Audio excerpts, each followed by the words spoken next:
So sa professional underground detection, hindi sapat na naghahanap ka lamang. Kung ang hanap mo ay accuracy, reliability, at easy to use na GPR or ground penetrating radar, ang sagot sa iyo ay ang German technology ng OKM. Yan ang Gepard 3D. Ito ay dinisenyo upang matukoy natin ang pagkakaiba-iba ng abnormalidad ng natural na komposisyon sa ilalim ng lupa.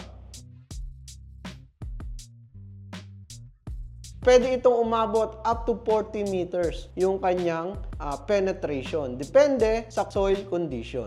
Ang kinaibahin nito sa ibang GPR, napakadali po nitong gamitin o mas pinadali po siyang gamitin ng German technology. So, hindi mo na kailangan hassle na mag-type or mag-isip kung ano ba yung magandang settings dito. Hindi, dito pipiliin mo na lang. Depende sa pangangailangan mo kung mababaw o malalim ba yung pangangailangan mo.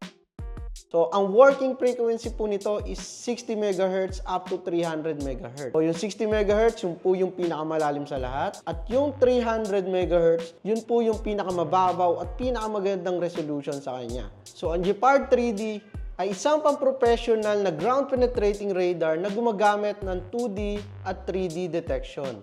So, yung 2D, so imagine natin na para po siyang X-ray na malalaman natin kung nasan yung mga buto. So, parang ganun po siya. Malalaman natin yung ilalim ng lupa kung meron bang abnormalidad do sa ilalim ng lupa. Halimbawa, nagalaw na yung lupa dati, then merong metal dun sa ilalim.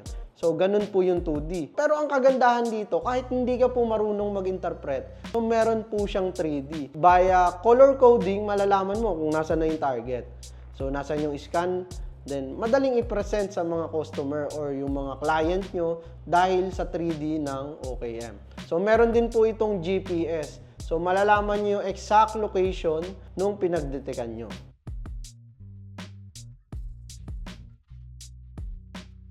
Isa pa sa kinagandahan dito, meron din po siyang processing. So, meron po siyang 3D visualizer kung saan pwedeng bawasan mo yung mga background noise, yung mga ganun. So, may ipaprocess mo din. So, dito naman sa Bourbon, ay pre-training po yan. Ituturo po namin sa inyo lahat yan. So, pagdating naman sa assembly, napakadali lang po nito. So, meron din po siyang retractable na mga parts. So, isasalpak nyo lang yung mga shop niya doon sa system unit. Then, pagka nasalpak nyo na, sasalpak nyo naman yung antena doon sa shop. Napakadali lang po i-operate nito. Basta pantay lang po yung antena dun sa lupa or flat yung lupa nyo. Dadaan mo lang yan, then dapat wag angat baba, wag angat baba, dapat diretso lang yung lakad. Napakadali lang po.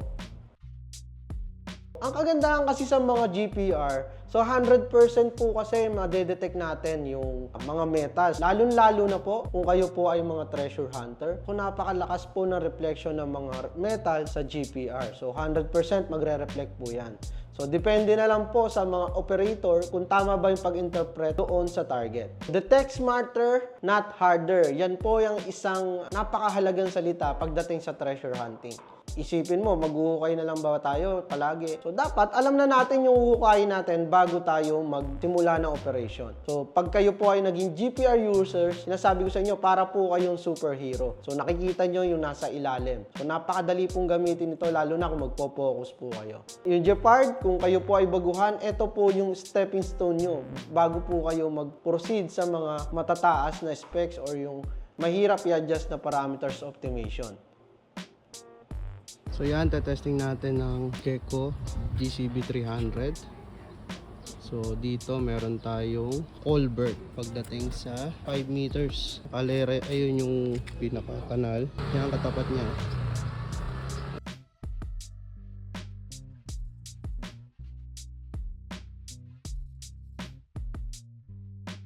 Kaya kung ang kailangan mo ay systematic kong ground penetrating radar, maasahan mo dyan ang OKM Gepard 3D. So kung gusto nyo ma-demo po namin sa inyo, mas maganda po, makapunta po kayo dito sa aming store para mas maipaliwanag po namin sa inyo kung paano po siya gumagana, paano po siya gamitin. Napakaganda po niyan kung makakapunta kayo dito sa aming store. Kung gusto nyo naman po mag-visit dito sa aming store, tawagan nyo lang po yung mga number na nakalagay sa screen.